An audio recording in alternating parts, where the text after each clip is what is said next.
నమస్తే అండి, welcome to my channel. నేను మీ వెల్లి చక్రధర్. చాలా మంది ఫండ్స్ కొనేటప్పుడు గూగుల్లో కానీ అలా సెర్చ్ చేసి ఒక వాల్యూ రీసెర్చ్ కానివ్వండి, మనీ కంట్రోల్ కానివ్వండి, లేదా గ్రో యాప్ ఇట్లా రకరకాల యాప్స్ ద్వారా ఏవైతే టాప్ ఫండ్స్ ఉన్నాయో, అంటే ఇవాళ ఇండియాలో టాప్ ర్యాంకింగ్ ఫండ్స్ ఏ ఉన్నాయో అట్లాంటి ఫండ్స్ లో ఇన్వెస్ట్మెంట్ చేస్తారు. సాధారణంగా మనకున్న ఎక్స్పీరియన్స్ ప్రకారం, అలాగే ఎకనామిక్ టైమ్స్ లాంటి మ్యాగజైన్స్ లో వచ్చిన రిపోర్ట్స్ ప్రకారం మనం ఒక సర్వే చేసింది ఏంటంటే, తెలుసుకుంటుంది ఏంటంటే, ఎప్పుడైనా సరే టాప్ ఫండ్స్ అనేవి ఎప్పటికీ టాప్ లో ఉండవండి, అవి మారిపోతూ ఉంటాయి. మనకి మంచి ఎగ్జాంపుల్ చెప్తాను. ఏదైతే ఎకనామిక్ టైమ్స్ లో వచ్చిందో ఒక ఆర్టికల్, ఆ ఆర్టికల్ ద్వారా తీసుకున్న ఇన్ఫర్మేషన్ మాత్రమే ఇది. సో చూడండి, మనం చాలా మంది 2019-21 అంటే 2019-21 ఆ టైంలో ఏవైతే ఇండియాలో బాగా పర్ఫార్మ్ చేస్తుంది, నెంబర్ 1 ఫండ్ లో ఉంది. చూడండి వాళ్ళు ఎలా తీసుకున్నారంటే, ఈ నెంబర్ 1 ఫండ్స్ అనేవి irrespective of mid cap, small cap, large cap, thematic అలా కాకుండా మొత్తం ఈక్విటీ ఫండ్స్ ని, అంటే మన దగ్గర ఇండియాలో దగ్గర 46 కంపెనీస్ ఉన్నాయండి. మ్యూచువల్ కంపెనీస్, ఒకటి కాదు రెండు కాదు, 46 కంపెనీస్ ఉన్నాయి. అలా 46 కంపెనీస్ దగ్గర ఉన్న ఈక్విటీ ఫండ్స్ అన్నిటిని కూడా వాళ్ళు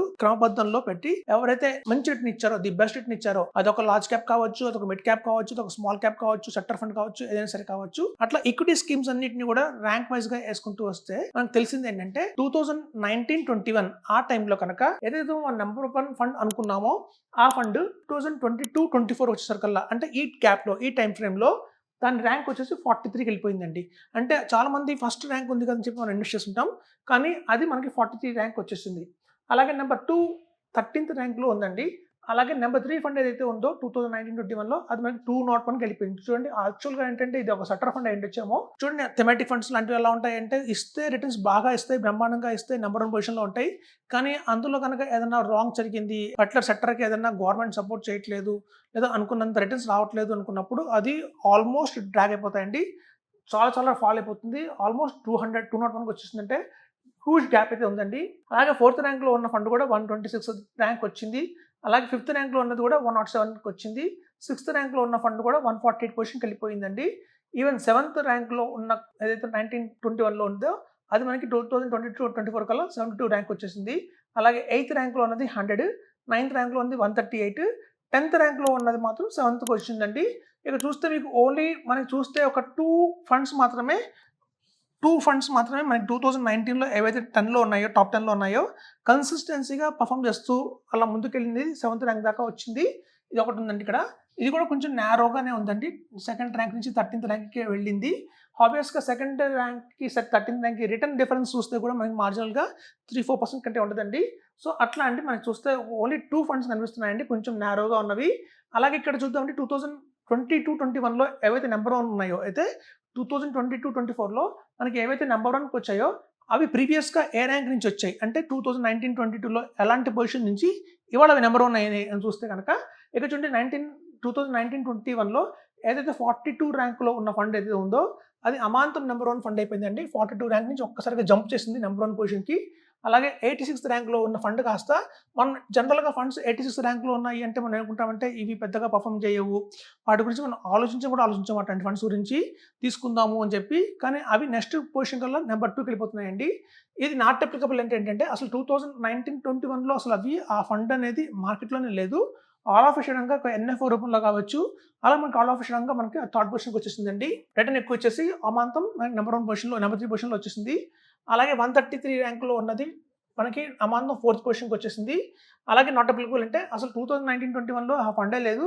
అలాంటి ఫండ్ మనకి డైరెక్ట్గా బెస్ట్ ర్యాంక్ రిటర్న్ ఇచ్చేసి మనకి 5th పొజిషన్లో వచ్చేసింది. అలాగే చూస్తే మీకు 73 ర్యాంక్లో ఉన్న ఫండ్ కాస్త 6th వచ్చింది. అలాగే 10th ర్యాంక్లో ఉన్నది మనకి 7th వచ్చిందండి. అలాగే 33-8, 173 ర్యాంక్ కాస్త 9th పొజిషన్లోకి ఉంది. అలాగే 165th ర్యాంక్లో ఉన్న ఫండ్ 10th పొజిషన్కి వచ్చింది. ఇక్కడ మీకు నేరోగా చూస్తే, అంటే నేరోగా మనకి ఏవైతే ఉన్నాయి అంటే చూస్తే మాత్రం ఓన్లీ ఒక ఫండే కనిపించిందండి. ఏదైతే మీకు చూస్తే ఇక్కడ 10th పొజిషన్లో ఉన్న ర్యాంక్ ఉన్న ఫండ్ మనకి అదే టాప్ 10లోనే కంటిన్యూ అవుతుంది, అంటే కన్సిస్టెన్సీ ఉంది అని చూసుకోవాలి. ఇక్కడ మనకి కన్సిస్టెన్సీ మెయింటైన్ చేస్తున్న ఫండ్స్ ఏవి అని చూస్తే మాత్రం ఇక్కడ ఒకటి కనిపిస్తుందండి, కన్సిస్టెన్సీ ఉన్న ఫండ్. సో 10th పొజిషన్లో ఉన్న ఫండ్ కాస్త 2019-21లో 10th పొజిషన్లో ఉన్న ఫండ్ మనకి 7th పొజిషన్లో వచ్చేసిందండి. ఇక మనం చూస్తే 7th పొజిషన్లో ఉన్న ఫండ్ ఏదైతే ఉందో అది మనకి ఇక్కడ 10th పొజిషన్కి వచ్చిందండి. అంతకుముందు 10th పొజిషన్లో ఉంది. సో ఈ 2 ఫండ్స్ ఒకటే ఫండ్ ఇది. సో అదండి, మనం చూస్తే మనకు తెలిసింది ఏంటంటే, ఎప్పుడు కూడా ఒక ఫండ్స్ చేజ్ చేయకండి. ర్యాంక్ నెంబర్ 1 ఉన్న ర్యాంక్ 80% ఇచ్చిన ఫండ్, 65% ఇచ్చిన రిటర్న్ ఇచ్చిన ఫండ్, అలాగే 24% రిటర్న్ ఇచ్చిన ఫండ్, అలా మనం చూస్తామండి. ఏదైతే రిటర్న్స్ బాగా ఇచ్చాయో అలాంటి ఫండ్ తీసుకుంటాము. కానీ అలాంటి ఫండ్స్ నెక్స్ట్ వచ్చే 3 ఇయర్స్‌లో అసలు కొన్ని సార్లు మనకి ఔట్ ఆఫ్ 100 కూడా వెళ్ళిపోతున్నాయి అవి. సో, కాబట్టి ఎప్పుడు కూడా మన ఫండ్ సెలెక్ట్ చేసుకునే టైంలో కేవలం రిటర్న్ చూసి మాత్రం చేసుకోకండి. చాలా పారామీటర్స్ ఉంటాయి. అలాంటి పారామీటర్స్ అన్నీ అర్థం చేసుకున్న తర్వాత మనం కనుక ఆ ఫండ్ సెలెక్ట్ చేసుకుంటేనే ఒక లాంగ్ టర్మ్ మనం దాన్ని హోల్డ్ చేయగలుగుతాం. ఇక చూడండి మనం నంబర్ 1 అనుకుంటాము. కానీ ఈ ఫండ్ చూస్తే 43% వెళ్ళిపోయింది. తర్వాత కొన్నేళ్ళకి లాంగ్ టర్మ్ అని చెప్పి అలాగే కంటిన్యూ అయితే ఈ 43 ఉన్న ఫండ్ కాస్త మళ్ళీ తర్వాత 176కి, 178కి, 194కి వెళ్ళిపోవచ్చు ఫండ్. సో, ఎప్పుడు కూడా కన్సిస్టెన్సీని ఓన్లీ రిటర్న్ పారామీటర్‌గానే తీసుకొని మనం చేయకూడదు. మనకి వాల్యూ రిసర్చ్, మనీ కంట్రోల్ అలాగే చాలామంది కూడా చెప్పేది ఏంటంటే రిటర్న్ వైస్ చూసుకుంటారు. ఎకనామిక్ టైమ్స్‌లో చూసి, అలాగే గ్రో యాప్స్ ఇలాంటివి చూసి మనం రిటర్న్ వైస్ చూసుకుంటాం. ఎప్పుడు కూడా రిటర్న్ వైస్ చూడడానికండి. ఎందుకంటే మనం చూడండి ఒక టైంలో 3 ఇయర్స్ బ్యాక్ అది 173 పొజిషన్‌లో ఉన్న ఫండ్ కాస్త 9థ్ పొజిషన్‌కి వచ్చింది అంటే మనం అర్థం చేసుకోవచ్చు. ఎంతెంత గ్యాప్స్ ఉన్నాయో ఒక్కొక్క ఫండ్ బట్టి అని చెప్పి. హార్డ్లీ మీరు చూస్తే ఒక 10 ఫండ్స్ మనం ర్యాండమ్‌గా తీసుకుంటే ఓన్లీ కన్సిస్టెన్సీ మెయింటైన్ చేసిన ఫండ్ ఏదైనా ఉంది అంటే ఒక ఫండ్ మెయింటైన్ చేసిందండి కన్సిస్టెన్సీని. సో, 10-7 ఆర్ 7-10 వచ్చింది మనకి. సో, అదండి. దీన్ని బట్టి మనకు అర్థమైంది అంటే ఓన్లీ కేవలం రిటర్న్ చూసి తీసుకోకూడదని చెప్తున్నాను. Thank you.